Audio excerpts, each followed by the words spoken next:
प्रिय मित्रों नमस्कार। मैं फुर्सत अली आप सभी का हार्दिक स्वागत करता हूँ। मित्रों, इस समय यूपी बोर्ड कक्षा 10 और 12 संस्कृत विषय में 10 नंबर के महत्वपूर्ण प्रश्न संस्कृत निबंध को लेकर के मैं आप लोगों के सम्मुख हुआ हूँ, जिसके आधार पर मैंने आप लोगों को 2 निबंध संस्कृत में 10-10, 12-12 लाइन के मैंने बता दिए थे, जो कि बड़े ही सफल और बड़े ही सरल तथा मनभावी थे। परीक्षा में ऐसे ही प्रकार के प्रश्न आते हैं। इससे मित्रों आपको घबराना नहीं है, आराम से अच्छे से उसको फील करना है।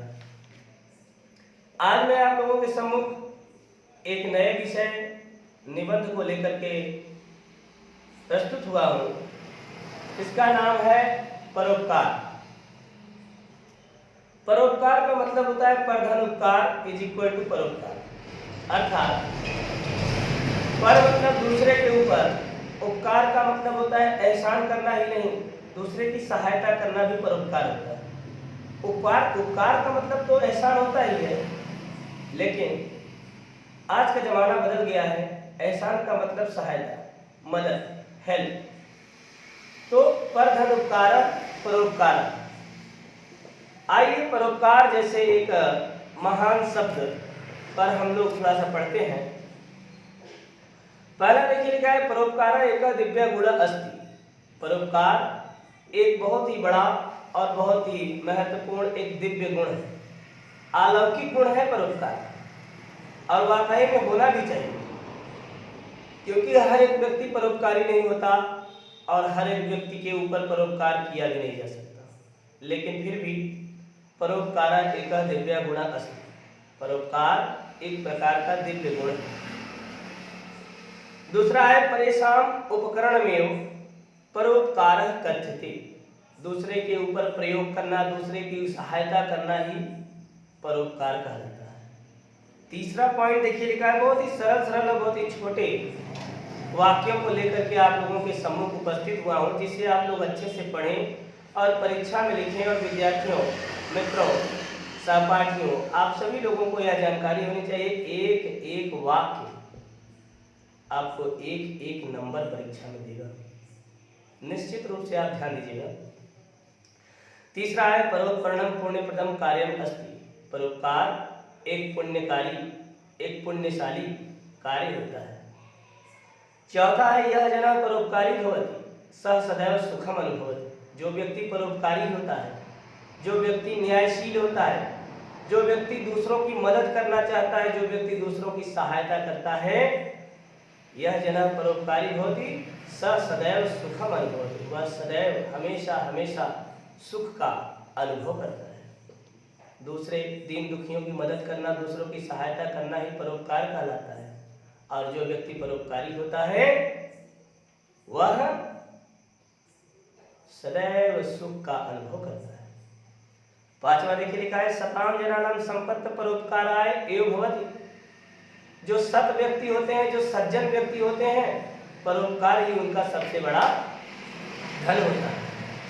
इससे बड़ा उनके पास कोई धन नहीं है। परोपकार ही सज्जनों का सबसे बड़ा धन है। सोना, चांदी, रुपया, पैसा, हीरा, मोती, ये सब तो कुछ दिनों बाद खत्म हो जाएंगे, लेकिन उनके द्वारा किया गया परोपकार, उनके द्वारा की गई किसी की सहायता, वो हमेशा हमेशा जन्म जन्मांतर तक अमर हो जाएगी। इसलिए मित्रों कहा गया है सताम जनानाम संपत्ति परोपकाराय एव भवति।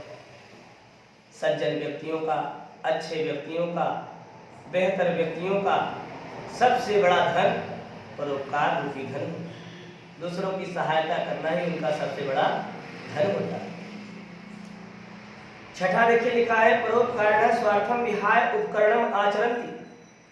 परोपकाराय स्वार्थम विहाय उपकरणम आचरन्ति। परोपकार स्वार्थ को छोड़कर, परोपकार स्वार्थ को छोड़कर सदैव अच्छे आचरणों का होता है। अगला लिखा है परोपकारस्य धर्म ग्रंथेषु महत्वं वर्णितम् अस्ति। परोपकार धर्म ग्रंथों में बहुत ही महत्वपूर्ण रूप से वर्णन किया गया।